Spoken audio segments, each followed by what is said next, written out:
Welcome. There we go. Welcome, everybody. So, before we get started, hands up, who's watched the movie The Gladiator or perhaps Spartan? So now at least you've got a picture in your mind of those columns of soldiers that were lined up and walking and marching off to war. In 55 BC, wars were common as the Romans were expanding their empire. Finding soldiers would not have been an easy task. And being war, you can imagine, turnover was extremely high. And despite the good pay and bonuses and the somewhat hazardous working environment, it meant that people did not actually flock to the army. And there was a constant need for soldiers and other personnel. Basically, the army needed engineers, medical staff, blacksmiths, surveyors, carpenters, armorers, and actually the list just goes on and on and on. So the Romans had extremely high standards, and there was plenty of competition for talent. Anyone joining the army had to firstly be a Roman citizen, and secondly, they had to be capable of marching at least 28 kilometers per day, while wearing the full uniform and carrying their weapons, as well as carrying an additional 30 kgs worth of supplies. And a citizen could not just be hired into any part of the Roman army. Roman society was divided into 5 classes. The first class, the wealthiest, they were the most heavily armed. They were equipped with helmets and spears and swords. The lower classes had less armor and less weaponry, and if you were in the 5th class, you were only armed with a sling. Now, recruiters were required to travel the length and the breadth of the empire to find suitable people to meet the army staffing needs. And the Roman army's talent team were faced with a lot of jobs to fill, very high staff turnover, not enough qualified candidates, strict skill requirements, and high employee standards, as well as fierce competition for talent. It kind of sounds a little familiar. Let's fast forward to 2022.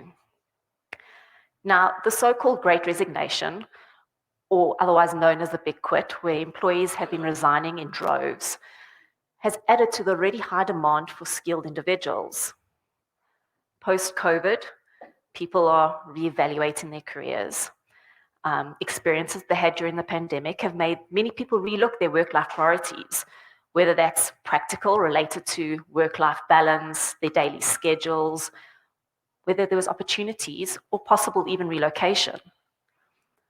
Other concerns are a little bit more personal, like whether they are fulfilling a purpose or that the work that they're doing matters, which is further contributing to the global tech skill shortage. Tech talent is in high demand, and finding engineers is no easy task. And add to that, finding engineers that meet our high standards is even more difficult. Competition for talent is huge. Good pay and bonuses are not the only driving factors these days. And not only is there a constant need for engineers, but we also have a shortage of tech talent consultants, business analysts, architects, DevOps. The list actually just goes on and on and on. Talent acquisition consultants nowadays are needing to scour the lengths and the breadths of the world, as the hybrid and remote working model has led to location not being the biggest factor. The talent pool is now a lot wider, but companies are now competing for top candidates around the world. And we also need to be more aware of a lot of local compliances. Employers are competing on value proposition, branding, compensation, as well as benefits.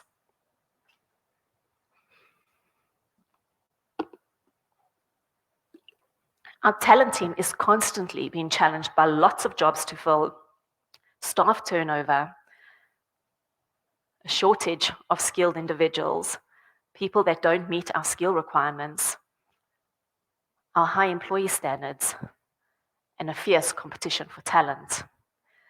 The funny thing is, the challenges we're facing today are the same as those faced 2,000 years ago. The reason we are facing these challenges might be a lot different, but actually the outcome is the same.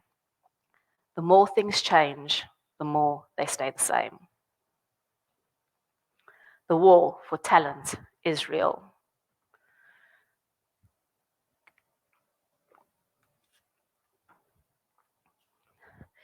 Now, the world has evolved dramatically over the last 2,000 years, though yet the Romans, with the first known recruiters, actually developed and created a lot of the practices that we actually have today. Yet the jobs of yesterday are definitely not necessarily the jobs we are looking to fill today. We no longer have a huge demand for soldiers. And some jobs we are actually recruiting for today weren't even recruiting for 10 to 15 years ago. UX was maybe just a thought, but now we actually have a whole team that is dedicated to this. Data mining, machine learning, and even big data actually were merely concepts 10 years ago, but now we actually have a core team focused in this area. Cloud engineering is another job that didn't exist. And most of our engineers are now focused on web development, which is again something that has developed over time. In the not too distant future, we'll be recruiting for virtual reality developers, AI developers, augmented reality journey builders, or even human machine team managers. Talent team, I'm going to say sorry now because I have no idea where we're going to find somebody with a background in neuroscience paired with work in computer engineering. So working on that now. One fundamental difference between recruiting for the Roman army and recruiting in 2022 is everything happens a lot faster.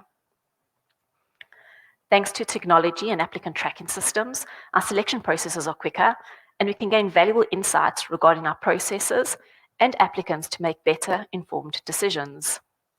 Social media has also further allowed us to reach people we would never been able to before, as well as allowing us to create better brand awareness.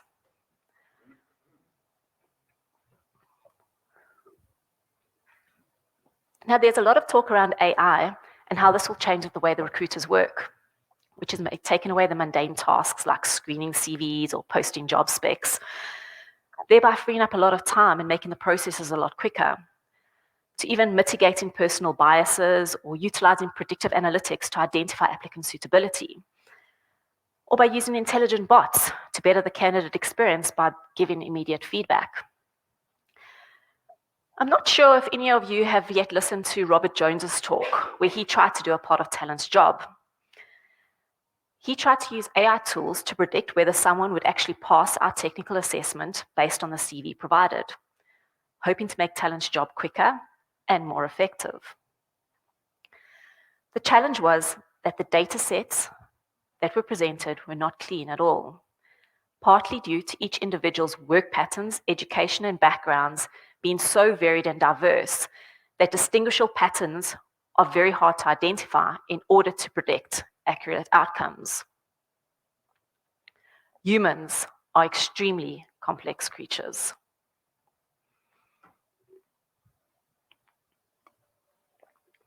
We need to be careful not to see tech and AI as ultimate weapon to win the war on talent.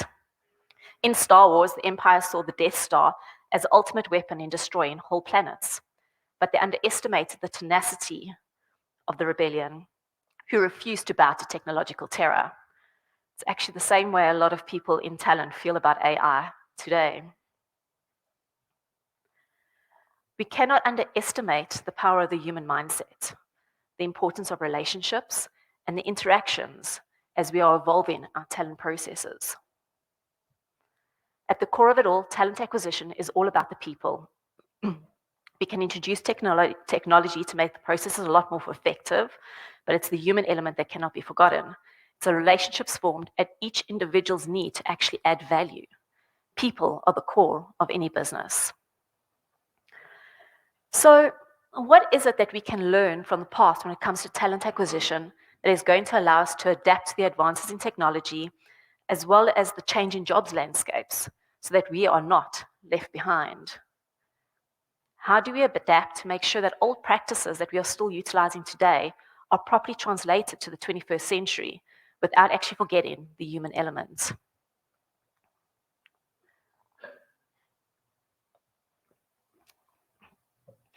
I've unpacked 3 common prevailing trends which continuously show up in history, which I believe are important lessons for us to remember. The very first one is that we need to be creative. We shouldn't be afraid to try something new. We need to really find new ways to actually solve for old challenges.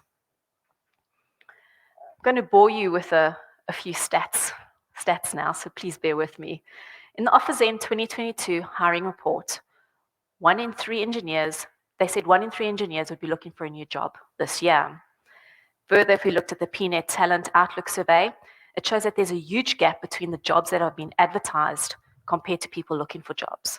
In Germany, there was an increase in jobs being advertised by 48% since the end of 2020, largely led by the tech sector, but a decrease of 27% of people actually looking for jobs. South Africa has been following this trend with an increase in 27% of jobs being advertised, but 10% less people actually searching for jobs on Google. If we want to attract the top engineers and the 2/3 that aren't currently looking, we need to be doing something different. Because if we want those superstar employees, there's no chance we can continue doing the same thing.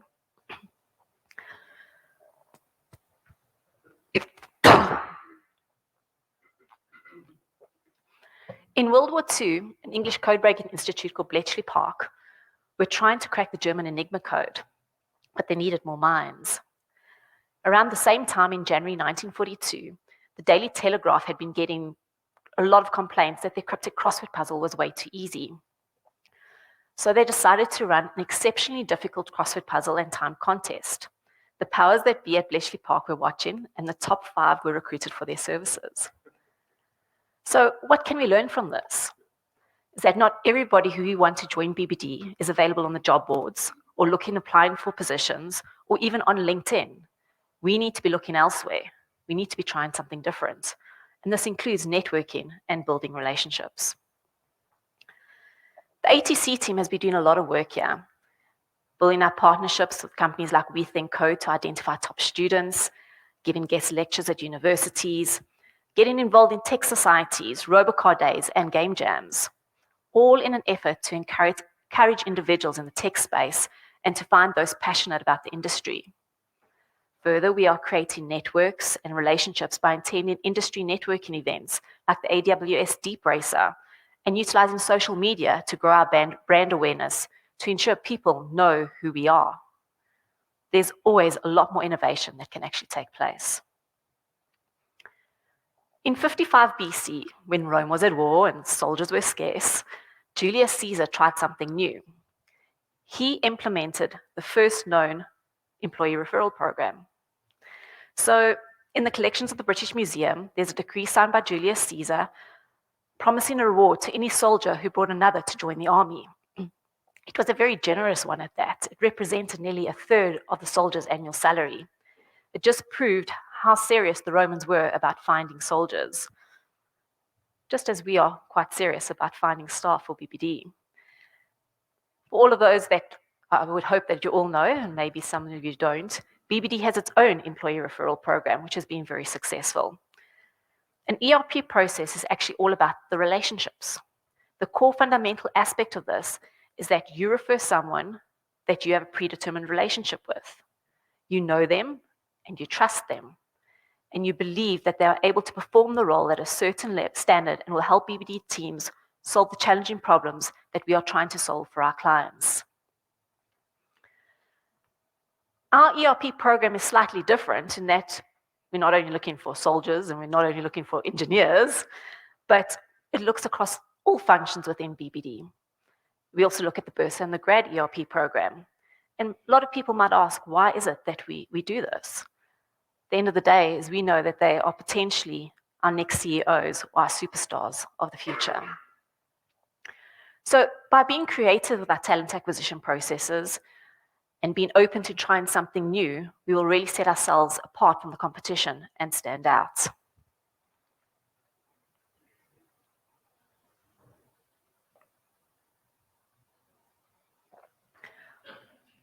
Lesson number 2 is we need to create clarity and give vision. Each one of us in this room, and I'm sure if I asked to put your hands up, everyone would, has been through an interview process at some point in our lives. And it's generally not a fun or enjoyable experience, but actually rather stressful. So to attract and hire the best engineers, we really need to level up our candidate experience and acquisition processes, otherwise we're not going to get anywhere. 55% of engineers globally have withdrawn from an interview process due to a negative experience. And when asked what they actually want in a hiring process, transparency. Whether that be role transparency, salary transparency, interview process transparency. Basically, they just want clarity. They also wanted useful feedback and enjoyable interactions with hiring managers. All of these evoke an emotional response. So it could be a negative response, it could be a positive response, but at the end of the day, it influences the outcome of their decision. In the early 1900s, Ernest Shackleton was involved in a war of sorts to be the first explorer to the Antarctic. The legend goes that he placed an ad in the London paper The Times. The ad allegedly read, "Men wanted for hazardous journey, small wages, bitter cold, long months of complete darkness, constant danger, safe return doubtful, honor and recognition in case of success." Now, he did set off on the journey with a crew of 28, but the ship ended up on the floor of the sea, and all members lived to tell the tale after being stranded in the frozen Antarctic for months. So, what can we learn from this? Is firstly, be direct. Everyone appreciates clarity. If you want someone, tell them. No need for games. And secondly, humans act on emotion, not logic all the time. This ad was basically a dare to the manliness of every red-blooded male in England. So when we are looking to try to entice people to come and join BBD, we should not only be selling the positive points of what they can expect, but we should also be painting a picture of the challenges that they will face. What are the solutions that they will be part of? The people we want are those that are tenacious, up for any challenge, that aren't scared to fail and will get back up again. We need to create a full picture of what it is like working at BBD. This will create and evoke an emotional connection, and it allows us to entice them with a challenge. We need you to help us solve a problem. Our competition is only selling the dream. We need to sell the reality. And actually, let's face facts. It's pretty good, yeah.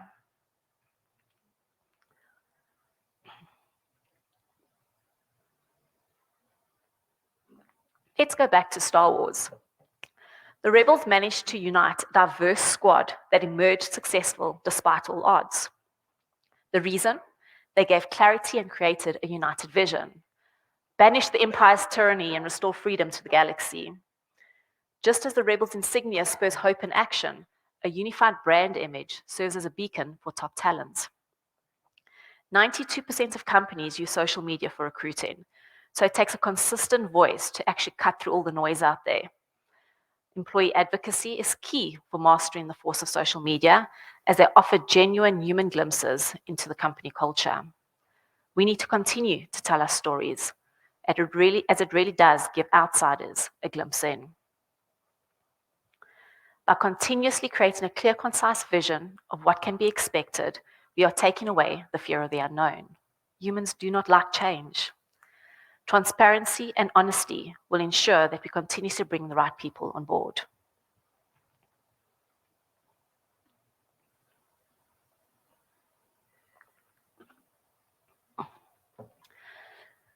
So the third lesson, and to me this is probably the most important of all three, is that we need to give purpose and belonging. Now, nearly 2/3 of employees said that the pandemic had caused them to reflect on their purpose in life. And employees expect their jobs to bring a significant sense of purpose. According to a survey from Deloitte, 73% of employees who felt their workplace was purpose-driven were also engaged and attentive at their work. And almost 70% of employees surveyed stated that their sense of purpose is largely defined by work. But now, again, this is not really anything that's new. In the Roman army, money and rewards were actually not enough to get people to come and join the army. So the army aggressively promoted its symbols. A golden eagle above the letters SPQR, which stood for the Senate and the Roman people. which signified that these are the two groups that they represented. And these symbols were held in awe and absolute honor. A soldier would receive the mark, basically a tattoo, when joining the army, showing that he'd become part of an elite group. Interestingly, this is a benefit that is available to employees of Nike and Harley Davidson till today. What about Star Wars? Again, by giving the rebels purpose and belonging, they emerged successful despite all odds. Let's consider Han Solo. He's a very good example. Initially, he could be purchased for a hefty sum. All he wanted to do was pad his pockets to pay off his looming debts. His wild and courageous adventures with the rebels would give him purpose. He evolved from an absolute scoundrel into an invaluable agent of the rebellion. Why? Because he found a purpose. We've been doing a lot of looking back, but let's look forward for a while. There's been a lot of talk around the metaverse. And I can understand with the way that the world is nowadays, somebody might be itching for an alternative reality, a way to reboot the system and start afresh, as it's a place where disappointments can be escaped, inequities left behind, and you can be looking for something more exciting and more meaningful. But the metaverse actually lends itself to 3 paradigm shifts. The first, experience. People don't just want to consume. We actually want to be engaged and have gamified contextual experiences. The second one is identity. People value their digital persona, and at times they even want to take this persona over into the real world. And the third is ownership. Wherever people choose to spend their time, they want skin in the game. Again, all of these go back to having a sense of purpose and belonging.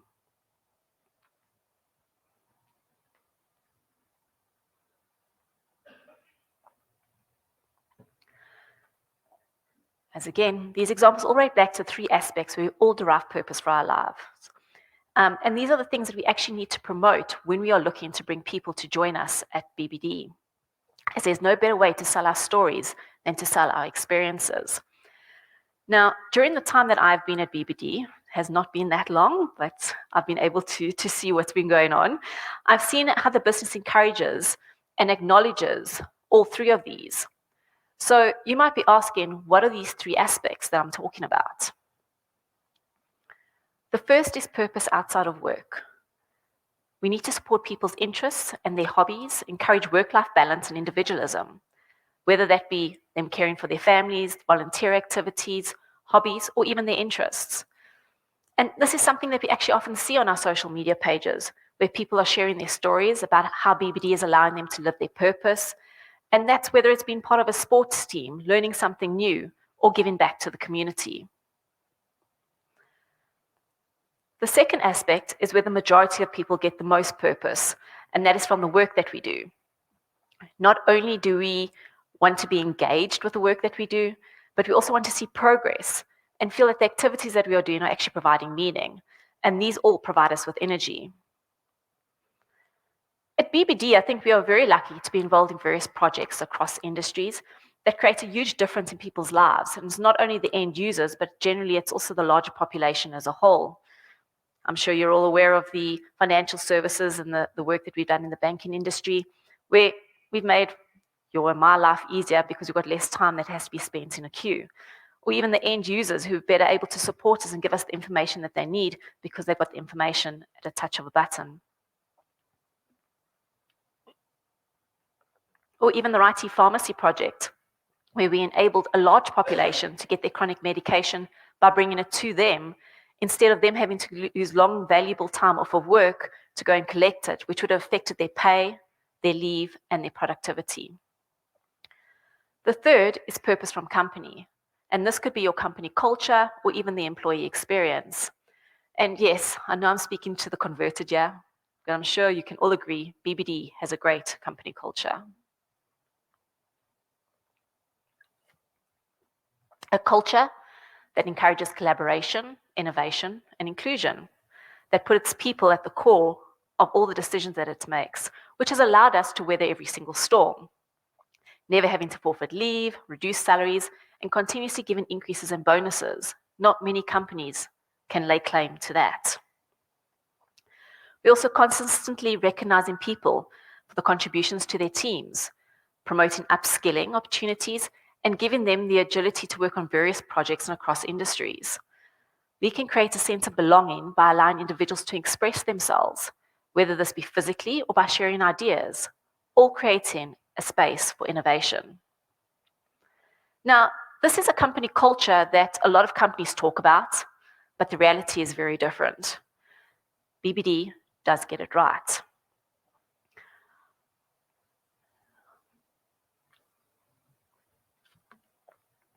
So, what is the point, you may be asking?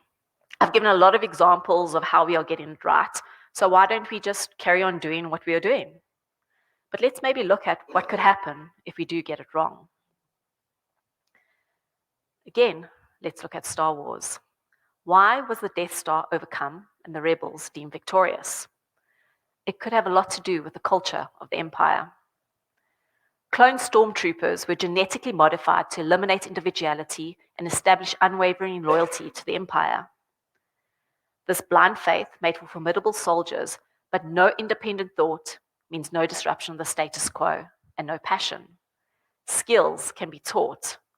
Character and commitment cannot be cloned. Darth Vader was a bully. He crushed anyone who doubted his actions. The fear-driven approach suppressed innovation that could have saved the Death Star. By not creating an open and collaborative environment, he did not spark well-rounded ideas, which could have helped prevent oversights. He also had a reputation for quickly and decisively crushing failure. Any mistake led to death by asphyxiation. Again, creating an organizational culture that lacked backbone or initiative. Zero tolerance for failure leads to distrust, stagnation, and high turnover rates. Mistakes are inevitable in any field. It doesn't matter where you work. Employees should feel comfortable expressing their mistakes, and managers should empower them to learn from these.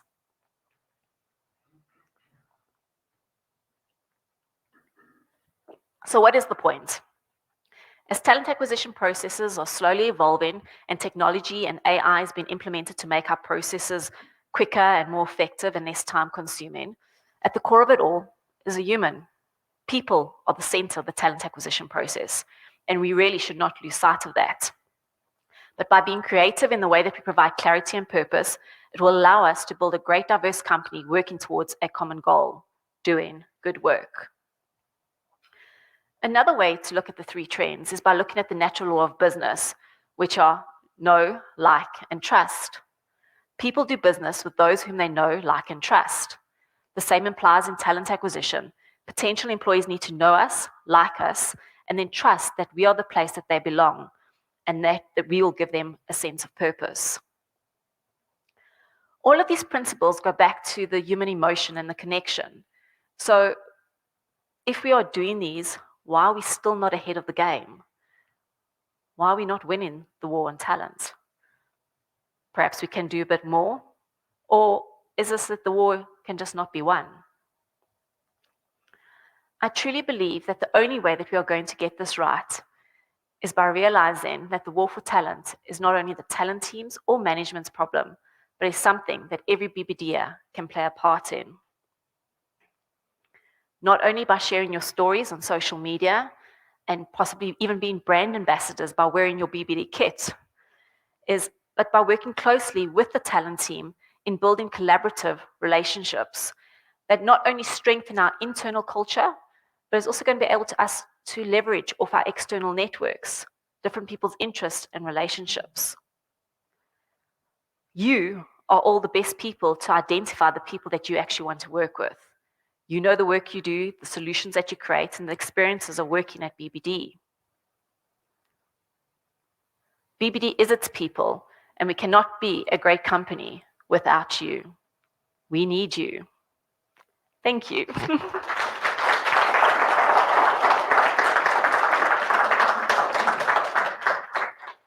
Is that a question, Sonia? You need to please come to the mic and ask your question. You need to share the space.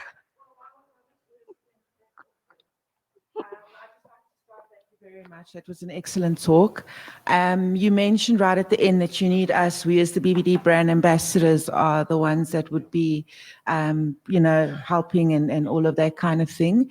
From a social media perspective, you touched on those topics a lot. What are the best platforms that us as brand ambassadors and people who love BBD, I mean, you can't work here and not say you love your job. So what is the best suggestions you can give us? So I think it's really an overall and a high level answer to that question, is that not only by obviously consistently hashtagging and sharing on our social media, but I think we're all representatives in every single thing that we do every single day of our lives. So, it doesn't matter if you're in your personal capacity, you're still an employee of BBD. So it's having those conversations. I know you personally have spoken about, you go on a hike and you've got your BBD top on, and it's a conversation starter. And it's a conversation starter. So, that starts a conversation about what it is that we do at BBD. What a great place it is to work, whatever the case is. And then also finding out what it is that they do, what are their interests, because it's a relationship. It's all about a two-way street. So if you do it one-sided, it's not going to work. And then obviously, building up those connections, because at the end of the day, talent acquisition is all about the relationships, all about the trust. And no technology is going to ever be able to replace that. Any other questions? No? Sorry.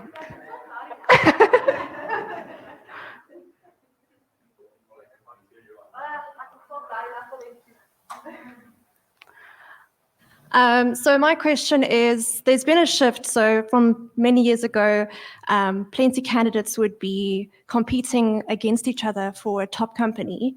And now top companies are competing for good candidates. Why do you think that has been a shift over the years, basically? What has changed? There's a lot of things that have actually changed in that, but I think it's also been a change in the way that people actually applying for jobs. Back in the day, talent acquisition consultants were putting ads in the paper, and then the job boards came about, and everywhere was trying something new. And I think people got bombarded with recruitment agencies and companies and everybody else just reaching out.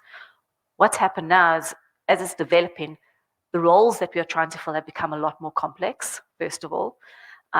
So there's less people that have actually evolved their own skill set to actually meet those complex solutions. So the talent pool has become smaller. And secondly, is because of all this bombardment that has come from legacy and history, is people would rather just not put themselves out there. So it becomes a lot more difficult because now we are having to dig to actually find those individuals. So it's a bit of a two, is that we haven't kept up with the skill level, and secondly is people actually don't want to be actively looking because they want to avoid the 20 million calls that they're going to get today, specifically in the tech space. Thank you. I hope that answered your question. Cool.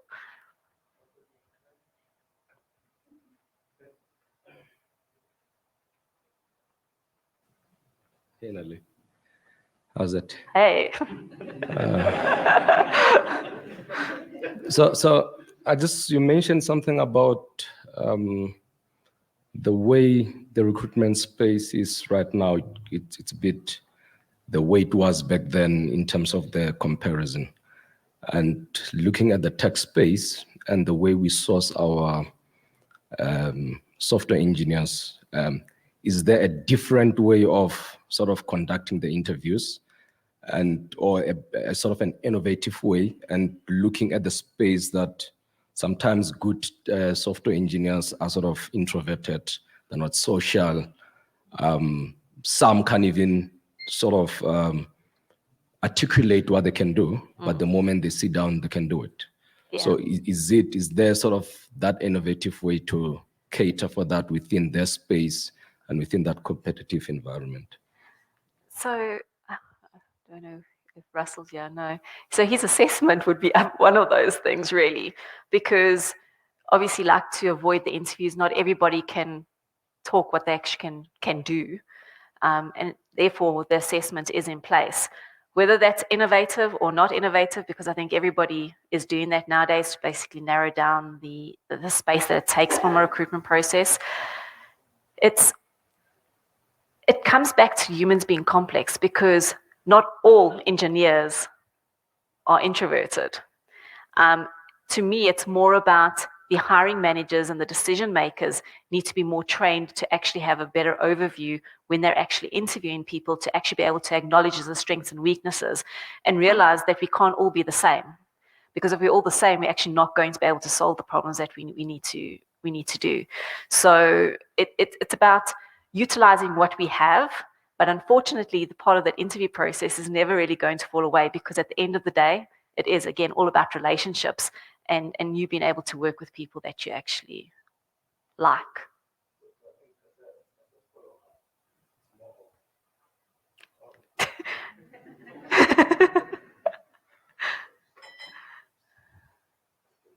So I think as a follow-up, it's more of the problem-solving way of getting them, or is it just the fact that I can write code?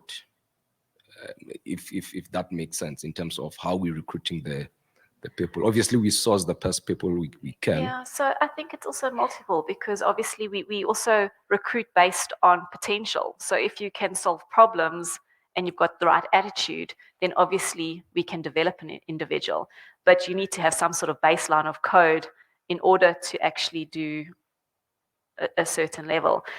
You're talking about innovation. The thing nowadays is about online interviews, where the AI then obviously does the match. And I don't know if anybody would you trust an AI at this particular point to make a decision on whether or not you can perform a job or whether you'd be the right person?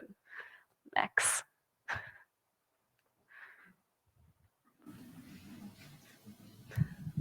I think we need a Tinder for recruitment.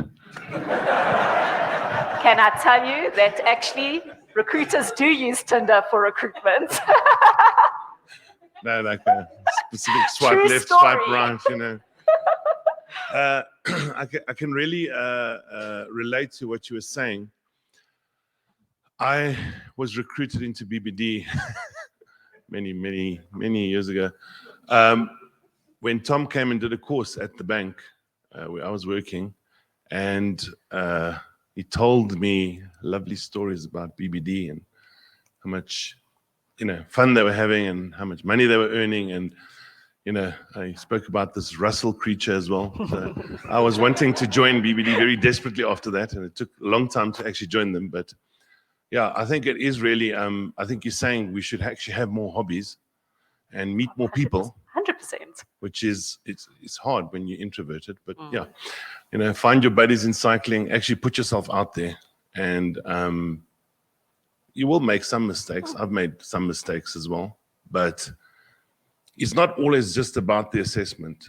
There are people that haven't passed the assessment that we've employed that have become very good people. You've got to take an interest in those people as well. So yeah, you've got to put yourself out there sometimes. It's not always easy, but it's important for those people and for BBD. Thanks. But even being an introvert, there's also, you've got your gaming friends. Even if your network is smaller, that network has their own network, and it just expands and expands and expands. And the more that our voice gets out there, the more people know about us, and the more people are going to want to come and join us. Oh, is there questions? Sorry. No, do you want to, then I'll go to those questions there.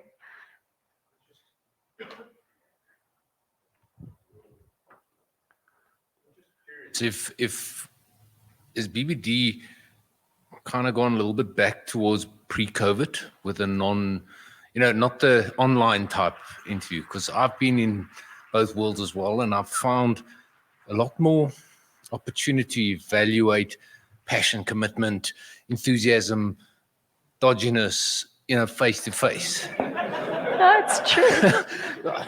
Yeah. is BBD kind of just sticking with the first one's online, and then we'll see if we get to a second one, or are we changing that, or are we going back? So I still do think a lot of our practices are still online. I think it's just still how the world is at the moment. And I think it actually even relates to this question, how does the approach to recruitment differ?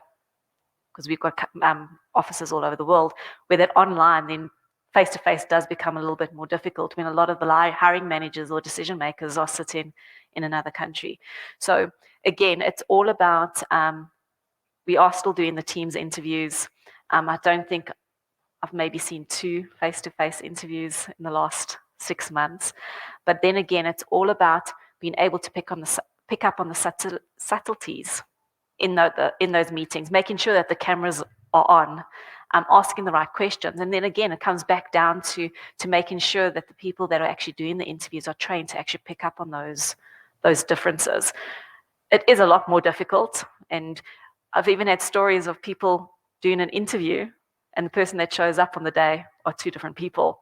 So it just really makes you just really have to pay a lot more attention, ask a lot more questions, and don't take anything at face value, really. Nat? Okay, this may be a redundant question. I don't check all my mails, so just... Do we still do the training? A while ago, we did like helping train people for recruiting and stuff like that. Are we looking to do that again? Do we still do that? How often? Can I do it again, please? We are going to do it Okay, again. cool. We are going to do it again. Okay, I just want to see if I'm missing anything from there because I think we are running out of time. How we align our talent process? How do we align our talent search processes to align with what other geographies need? Example, in Netherlands, they want very specialized skills and not necessarily sharp people. T-shaped people, 100% T-sharped. Okay, so I think again, it comes down to legacy again, because in the past, it was very much about specific people. It was about matching and ticking the boxes and making sure those individuals met those requirements.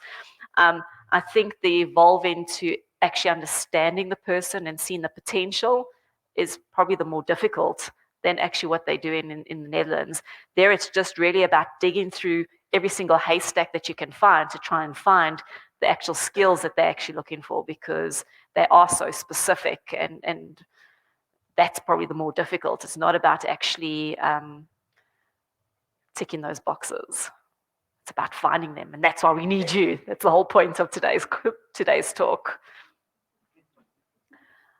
Okay. Any other questions? Sorry.